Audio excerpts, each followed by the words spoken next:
setting in a particular location, not only to do wellbore stability, but also to understand fault reactivation, to understand hydraulic fracturing, to understand induced seismicity, and many other things. But these are going to be the unknowns for the values that we want to determine very well before we do anything. Okay, so with this, I kind of like finish the first and the second chapters, and you have a homework due on Friday.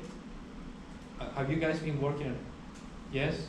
Do you have any questions? Anything I can help you with that you may have got stuck at the moment?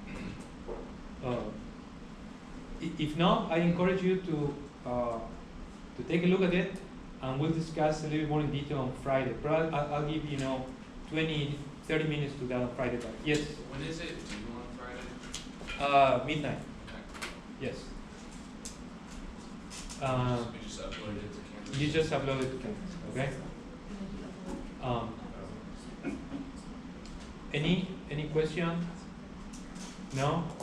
Probably the hardest part is to combine the deviation survey with the log file, but the simplest way to do that in this particular case, this wellbore it doesn't deviate a lot, it's just a little bit inclined, would be to fit a line to true vertical depth as a function of measured depth. So for every location of measured depth, you can use that function and calculate what is the true vertical depth. And then when you use this formula, this in discrete form, this delta Z, it has to come from true vertical depth, not from measured depth, right? If you fit, say, a line or a second order polynomial, for this particular case, that would be fine, okay?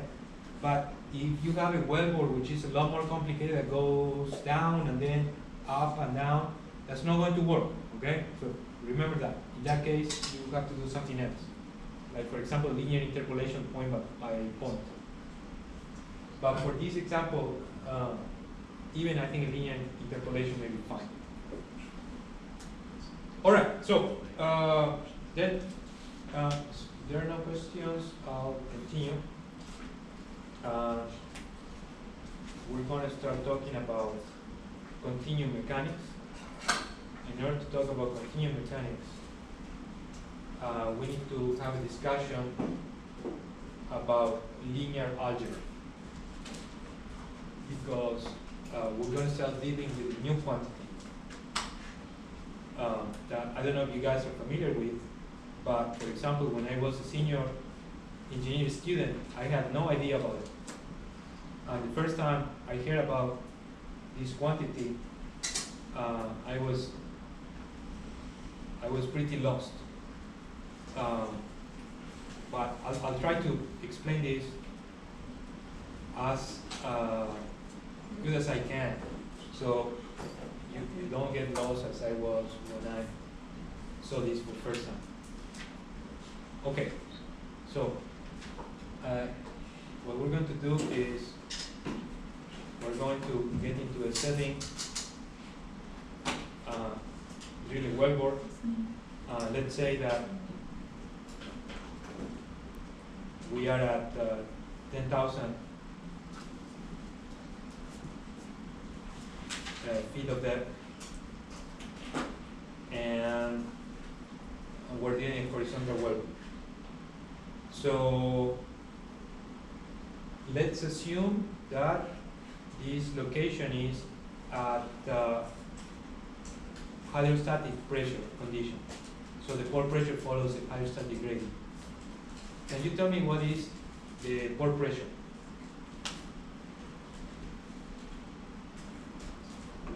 So I expect that by now you can tell me all these things with some quick calculation. Okay? How much? 4,300. Okay, let's say 4,300 just to make it easy. PSI, right? Yes. Okay. So that's okay. And let's do one more. well, let's do two more. What about temperature? What would you think a typical temperature would be at this location? 150? I have a hard time with Fahrenheit, so I'm used to thinking in Celsius. But the thermal gradient in most parts of the world goes from 25 to sometimes I think like 40 degrees C per kilometer. So this is 3 kilometers. That would be about, say, 80 degrees C. And 80 degrees C, what is that in Fahrenheit? It's like 100 something, okay? But if somebody can help me with a unit conversion, I'll be very, how much? Or it's 250. So what do you get? Like 180. 180. Okay, that sounds a lot more familiar with me. So let's say 180 Fahrenheit, okay? And let's go one more. Let's say that in that place we have an all saturation of say 0.80. Okay. All right. So what I want you to notice is that let's say at this particular point where we have measured all those properties, we just need one number in order to define them. And in math, when you just need in a three-dimensional space one number to define a quantity, that's called a scalar. And it doesn't matter on what is your coordinate system. For example, if here I have x, y, and z, and let's put another coordinate system here, x prime, y prime, z prime, or this could also be our typical coordinate system, east, north, well no, this one, no, well let's have the one that we use most times, east, north, down. So we have there three coordinate systems. It doesn't matter which coordinate system you have, the value is going to be always the same. And that's because this is a quantity that just requires one value to be defined. Okay, so let's say that we make a fracture somewhere over here. And we start producing, so we lower the pressure. And if I had a molecule of gas which was sitting in this place and I start producing, in which direction is it going to go? It's going to go, let's say that this is a closed fracture, close to that point. It's going to go right, or left, or down, up. What do you think? It's going to go right because I'm assuming that the field of pore pressure is such that the gradient is in this direction. If the gradient is in this direction, horizontal direction, the fluid is going to go straight to the fracture and then probably through the fracture to the well.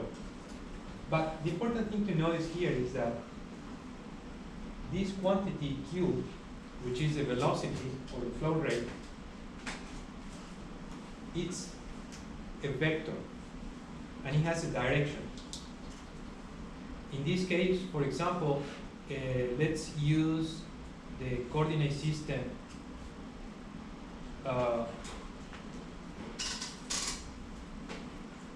x, y, z.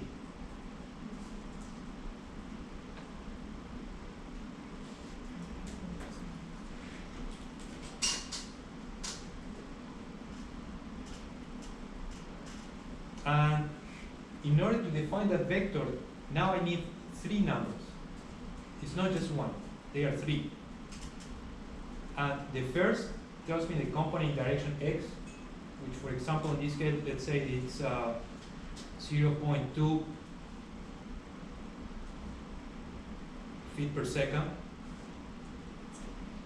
And the molecule is not going in direction y, it's not going out of the plane of the screen, it's not going up or it's not going down, so these are going to be 0.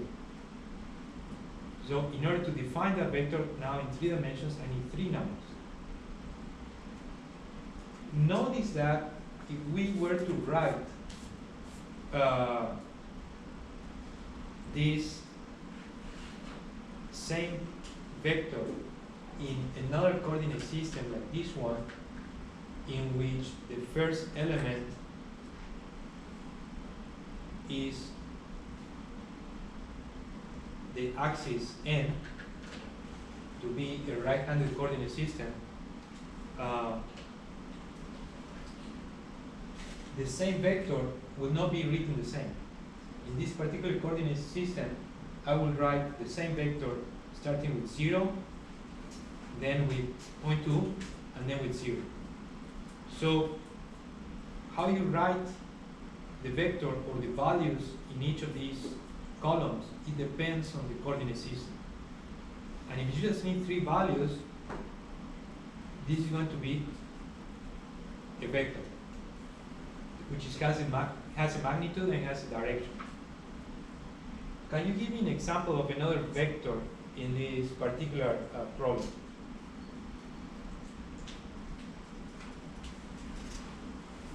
Can you think about anything? I know, for example, from statics, probably you use force before, that's a vector. Velocity is a vector. What is the derivative of displacement or position? You derive position with respect to time and you get velocity, right? So another vector that you can also see in this problem is displacement. Imagine this fracture over here that we zoom in. Before it opened, the rock was right here in the middle. But after the fracture opens, it moved a certain amount. And that's also a displacement. In this case, we assume that it just moved to the left. And if we use the coordinate system that we have over here, I could say, for example, that u was, it moved in direction x, and it moved to the left. So I could say it was 0.5 inches, and the displacement in the other 2 directions were 0. That's an example of vector. Okay, so we know what is a scalar, we know what is a vector. Again, the vector is going to depend on the coordinate system. And now we're going to talk about what a tensor is. So as you may imagine, we're increasing in level of complexity of how many numbers we need to define a quantity, and the tensor is going to be a little bit more complex than the previous ones, but it's something that we can deal with.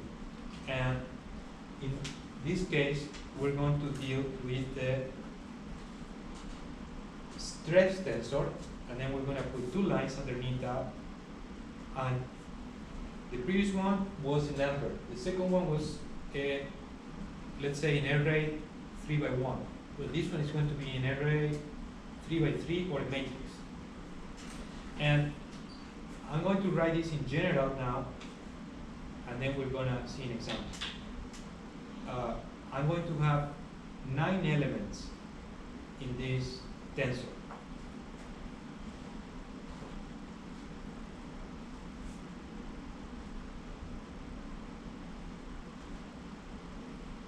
So before I had 1, then with the vector I had 3, now I have 9. And those 9 elements, they all have a physical meaning.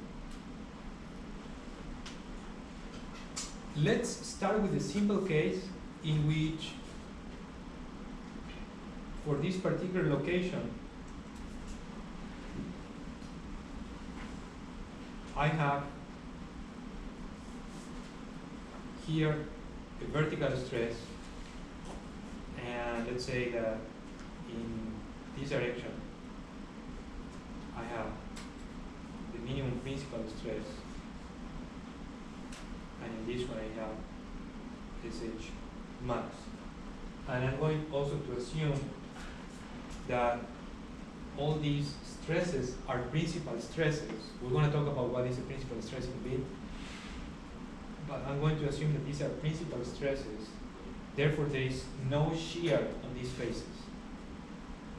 So a shear stress will be a stress which is applied parallel to the face of the cube. So in this case, I have all of those are zero. If that's the case, there is going to be a simplified way to write this stress tensor, and it's going to be a matrix in which all the normal stresses are going to appear in the diagonal. So let's see, for this particular example, S11 is going to be the stress which is in the direction on the face number 1, on direction number 1, and for this particular case this is the first axis x, second axis y, the third axis is z. So the face number 1 is going to be this one, and the normal force on that first is SH mean. So S11 is going to be this one.